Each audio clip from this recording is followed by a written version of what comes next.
Major অবসরপ্রাপ্ত major general আল্লামা ফজলুর রহমান, যিনি BDR হত্যাকাণ্ডের পুনঃতদন্ত কমিশনের সভাপতির দায়িত্ব পালন করছেন, তার মতো ব্যক্তি ফেসবুক পেজে পোস্ট দেন। হঠাৎ করে আলোচনা এবং সমালোচনার তোপের মুখে পড়ে যান জেনারেল ফজলুর রহমান। তো বন্ধুরা, হঠাৎ করে এই জেনারেল ফজলুর রহমানের সঙ্গে কি হয়েছে তা নিয়ে এবার আমরা পর্যালোচনা এবং তদন্ত করে বেশ কয়েকটি খুবই গুরুত্বপূর্ণ তথ্য এবং ভিডিও ফুটেজ পাই, যা আজকের ভিডিওতে সেগুলোই এক এক করে ধারাবাহিক তুলে ধরার চেষ্টা করব। যদিও আজকের ভিডিওটা কিছুটা বড় হতে পারে, তবে আজকের ভিডিওতে জানতে পারবেন এই জেনারেল ফজলুর রহমানকে নিয়ে এমন কিছু অজানা গুরুত্বপূর্ণ গোপন তথ্য জানতে পারবেন আজকের ভিডিওর মাধ্যমে, যা জানলে আপনি ইতিমধ্যে অবাক হতে বাধ্য। সেই সাথে আরও জানতে পারবেন বর্তমান বাংলাদেশের রাজনীতির প্রেক্ষাপট আসলে কোন দিকে যাচ্ছে। বন্ধুরা চলুন, ভিডিওতে আজকে আর বেশি কথা বাড়িয়ে আপনাদের মূল্যবান সময়টি আমি নষ্ট করতে চাই না। সরাসরি আজকে আমরা চলে যাব মূল ভিডিওতে, আর সেখানে আজকে আমরা দেখব এই জেনারেল ফজলুর রহমানকে নিয়ে বর্তমান বাংলাদেশে আসলে কি চলতেছে এবং কি হয়েছে। আসসালামু আলাইকুম দর্শক, খুবই বিব্রতকর, আপত্তিকর এবং উদ্বেগজনক একটি বক্তব্যকে কেন্দ্র করে এই আলোচনাটি শুরু করতে চাই, এবং অবশ্যই এই আলোচনাটি অনেক বেশি আতঙ্কের এবং আশঙ্কার জায়গা থেকে করছি। আমাদের প্রধান উপদেষ্টা কি মন্তব্য করেছেন গত বৃহস্পতিবার তা তো আমরা সবাই জানি। তিনি বললেন যে ভারত পাকিস্তান যখন যুদ্ধ হই অবস্থা, এমন অবস্থার মধ্যে বাংলাদেশকেও যুদ্ধের প্রস্তুতি রাখতে হবে, সে বিষয়ে কথা বলবো। এবং তিনি যখন এই বক্তব্য দিলেন আমাদের প্রধান উপদেষ্টা, ঠিক তার কয়েক ঘন্টা আগে অবসরপ্রাপ্ত মেজর জেনারেল আল্লামা ফজলুর রহমান, যিনি বিডিআর হত্যাকাণ্ডের পুনঃতদন্ত কমিশনের সভাপতির দায়িত্ব পালন করছেন, তার মতো ব্যক্তি ফেসবুক পেজে পোস্ট দেন, ভারত পাকিস্তান আক্রমণ করলে বাংলাদেশে উচিত হবে উত্তর পূর্ব ভারতের 7 রাজ্য দখল করে নেওয়া। এই ব্যাপারে চীনের সাথে যৌথ সামরিক ব্যবস্থা নিয়ে আলোচনা শুরু করা প্রয়োজন বলে মনে করছি। তার বক্তব্য এটি। ভারত পাকিস্তান আক্রমণ করলো নাকি পাকিস্তান ভারত আক্রমণ করলো, সেটির সঙ্গে আমরা কেন 7 রাজ্য আমরা দখল করে নেব, এই আলোচনা আসবে। এবং কেন এই কথাগুলো বলা হচ্ছে?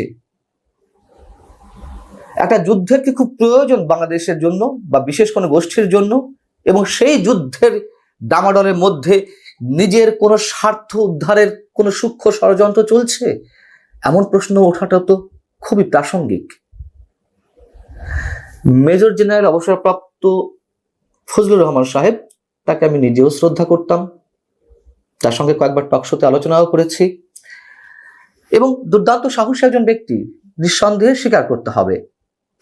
তিনি বিডিআর এর প্রধান ছিলেন এবং ভারত মিয়ানমারের সঙ্গে বাংলাদেশে বা বিডিআর এর তিনটি যুদ্ধে তিনি নেতৃত্ব দিয়েছেন, এবং প্রতিটিতেই বিডিআর জওয়ানরা তার নেতৃত্বে জয়লাভ করেছে। একটি ছিল মিয়ানমার যখন নাফ নদীতে বাদ দেয় 2001 সালে, ঠিক সেই মুহূর্তে উত্তেজনাকর অবস্থায় যে সংঘর্ষে শুরু হয়, প্রায় যুদ্ধের মতো অবস্থা, সেখানে জেনারেল ফজলুর রহমানের নেতৃত্বে বিডিআর এর জওয়ানরা জয়লাভ করেন। এবং 2021 এপ্রিলের 2 দফায় ভারতের সীমান্তরক্ষী বাহিনীর সঙ্গে বিডিআর এর 2টি সংঘর্ষ হয়েছিল, যুদ্ধ হয়েছিল। সেই দুটোতেও বাংলাদেশ জয়লাভ করে, বাংলাদেশের বিডিআর। কিন্তু তিনি কেন এই ধরনের কথা বলছেন, এবং যখন কিনা একটি স্পর্শকাতর কমিশনের তিনি সভাপতির দায়িত্ব পালন করছেন, তাকে দিয়ে বিশেষ কেউ বলানোর চেষ্টা করছেন? তিনি কি স্বতঃপ্রণোদিত হয়ে কথা বলছেন, নাকি প্রধান উপদেষ্টার বক্তব্য, জেনারেল ফজলুর রহমানের বক্তব্য, এর আগে তথ্য উপদেষ্টা মাহফুজ আলম কিংবা সমন্বয়কদের কেউ যা বলছিল, সবই একই সূত্রে গাঁথা? এবং এই প্রশ্ন তো ওঠাটা খুব স্বাভাবিক নয় কি? যখন আমাদের প্রধান উপদেষ্টা এই 7 সিস্টার্সকে নিয়ে চীনে মন্তব্য করলেন যে ভারতের পূর্বাঞ্চলে অবস্থিত 7 সিস্টার্স নামে পরিচিত 7টি রাজ্য সম্পূর্ণভাবে ল্যান্ডলকড এবং সমুদ্রের সঙ্গে তাদের কোনো যোগাযোগ নেই, এবং সেই সমুদ্রের অভিভাবকত্ব দাবি করলেন প্রধান উপদেষ্টা বাংলাদেশের পার্সপেক্টিভে, এবং এই 7 রাজ্য চীনের সম্প্রসারিত অর্থনীতির একটি অংশ হতে পারে এই মন্তব্য করেছেন। তারপর থেকে তো আমরা দেখলাম ভারতের কি রিয়াকশনটি, ট্রান্সশিপমেন্ট বন্ধ করে দেওয়া হলো, ওপেন বলা হচ্ছে যে আমাদের প্রধান উপদেষ্টা বক্তব্যের পরিপ্রেক্ষিতে বলা হচ্ছে, এবং ভারতের নিরাপত্তা বিশ্লেষক থেকে শুরু করে কূটনীতিবিদরা সব তো একই ভাষায় ইউজ করছিলেন তাদের কথাবার্তাগুলো। ভারতের নিরাপত্তা বিশ্লেষক প্রফুল্ল বক্সি ভারতের বার্তা সংস্থা ANI কে দেওয়া একটি সাক্ষাৎকারে বলছিলেন যে বাংলাদেশ, চীন এবং পাকিস্তান সম্প্রতি চিকেন স্নেক বা শিলিগুড়ি করিডোর এবং ভারতের গলা চেপে ধরে সুবিধা নেওয়ার বিষয়ে কথা বলছে। এখন বাংলাদেশ বলছে চীনের সাহায্য করা উচিত। ঠিক মেজর ফজলুর রহমান যেটি বললেন সে কথাই তো তারা আগাম বলে রাখছে প্রধান উপদেষ্টা যে বক্তব্যটি দিয়েছিলেন তার পরিপ্রেক্ষিতে। যাই হোক, এবং বলছেন যে শিলিগুড়ি করিডোরের উপর নির্ভরশীল 7টি ল্যান্ডলকড রাজ্যে প্রবেশ করা উচিত, যেটি বাংলাদেশ বা প্রধান উপদেষ্টা যে কথাটা বলছেন সেটি তিনি পুনর্ব্যক্ত করে বলছেন এবং হুমকি দিয়ে বলছেন বাংলাদেশ বুঝতে পারছে না আমরা বাংলাদেশের বিপরীত দিকে একই কাজ করতে পারি, আমরা সমুদ্রের ওপার থেকে তাদের ত্রুটি চেপে ধরতে পারি। এবং তিনি বলছেন ভারত সরকার পরিস্থিতি সম্পর্কে অবগত এবং ব্যবস্থা নিয়েছে। ভারত সরকার এ নিয়ে মিডিয়ার কাছে ছুটে গিয়ে হইচই করবে না। সরকার মানে ভারত সরকার এরই মধ্যে ব্যবস্থা নিয়েছে, এমনকি ইউনূস সাহেবও জানেন ভারত কি করতে চলেছে। ইউনূস সাহেবকে কি ভারত মেসেজ দিয়েছে বা কি বলেছে আমরা জানি না, ভারত কি করছে তাও আমরা জানি না। তবে এই যে উস্কানিমূলক বক্তব্য,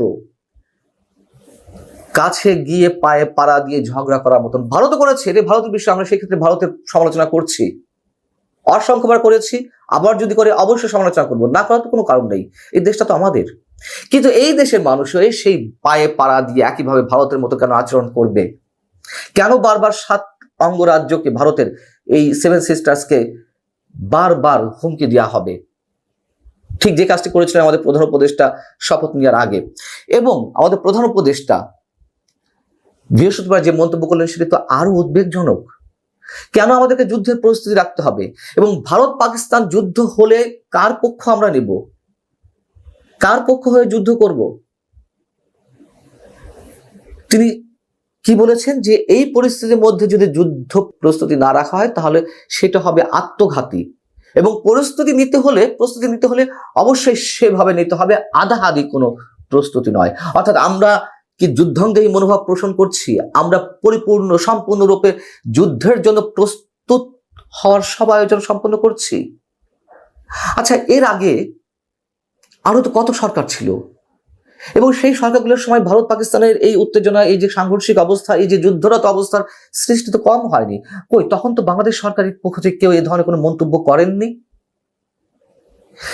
এবং এরও আগে তথ্য উপদেষ্টা যে কথাটি বলেছিলেন, নিশ্চয় মনে আছে আপনাদের, আজকে তথ্য উপদেষ্টা তখন বিশেষ সহকারী ছিলেন প্রধান উপদেষ্টা মাহফুজ আলম, তিনি তার ফেসবুক পোস্টে একই কথা বলেছিলেন যে বাংলাদেশের সঙ্গে পশ্চিমবঙ্গ, আসাম, ত্রিপুরা, মণিপুর সহ উত্তর পূর্বাঞ্চলীয় রাজ্যগুলোকে যুক্ত করে একটি মানচিত্র প্রকাশ করতে হবে।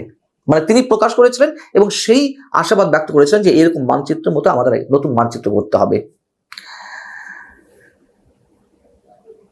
পৃথিবীতে আর কোন নোবেল বিজয়ী, আমাদের নোবেল বিজয়ী অধ্যাপক ডক্টর মোহাম্মদ ইউনূস সাহেবের মতন কেউ যুদ্ধের পক্ষে কথা বলেছেন কিনা আমার জানা নেই। একদিকে মিয়ানমারকে কথিত মানবিক করিডর দেওয়ার কথা বলা হচ্ছে, রাখাইনকে, তার সাথে বাংলাদেশ কোথায় গিয়ে পড়বে, কোন বহুপক্ষীয় যুদ্ধের মধ্যে জড়াবে সেই আশঙ্কা তো মানুষ রয়েছে। কারা যুদ্ধ চাইছে, কারা যুদ্ধ ডেকে আনতে চাইছে, এর মধ্য দিয়ে কারা বেনিফিশিয়ারি হবে, কারা ক্ষমতায় দীর্ঘস্থায়ী থাকতে সব ধরনের সুযোগ সুবিধা লাভ করবে, কারা বাংলাদেশে যে আগামী একটি সম্ভাবনাময় নির্বাচনের কথা বলা হচ্ছে, প্রত্যাশা করা হচ্ছে, সেই নির্বাচনটাকে ভুলুণ্ঠিত করতে চায়, কারা এই নির্বাচনকে পাশ কাটিয়ে একটা যুদ্ধরত অবস্থা তৈরি করে নির্বাচন না করার অজুহাত খুঁজতে চাইছে। মানুষ এখন আর বোকা নেই, মানুষ এসব প্রশ্নের উত্তর জানে, হিসাব খুব পরিষ্কার। তবে এই খেলায় যারা অংশ নিচ্ছেন তারা কি নিশ্চিত করে জানেন যে সত্যি তারা জয়ী হবেন? নাকি সত্যি সত্যি মাঝখান থেকে কেবলমাত্র একটি ব্লাড শেডের তৈরি হবে, অসংখ্য মানুষের প্রাণ যাবে, বাংলাদেশ আরো ক্রমশ অস্থিতিশীলতার দিকে যাবে, অনিশ্চিত ভবিষ্যতের দিকে, অন্ধকারের দিকে হাঁটবে? এই প্রশ্নগুলো কি তাদের মাথায় কাজ করে না? ধন্যবাদ প্রিয় দর্শকবৃন্দ, আমাদের ফুল ভিডিওটি দেখার জন্য আপনাকে জানাই অসংখ্য অসংখ্য ধন্যবাদ। তো বন্ধুরা, এতক্ষণ আপনারা যে ভিডিও ফুটেজ দেখতে পেয়েছেন জেনারেল ফজলুর রহমানকে নিয়ে, যে ভিডিও ফুটেজটি দেখতে পেয়েছেন আজকের ভিডিওতে, এইবার এই বিষয় নিয়ে আপনাদের কি মন্তব্য অবশ্যই কমেন্ট বক্সে কমেন্ট করতে ভুলবেন না। আর হ্যাঁ, এমন নিত্য নতুন আপডেট খবর সবার আগে পেতে চাইলে এখনই আমাদের এই পিচ্চি সাকিব ইউটিউব চ্যানেলটি সাবস্ক্রাইব করুন। ধন্যবাদ।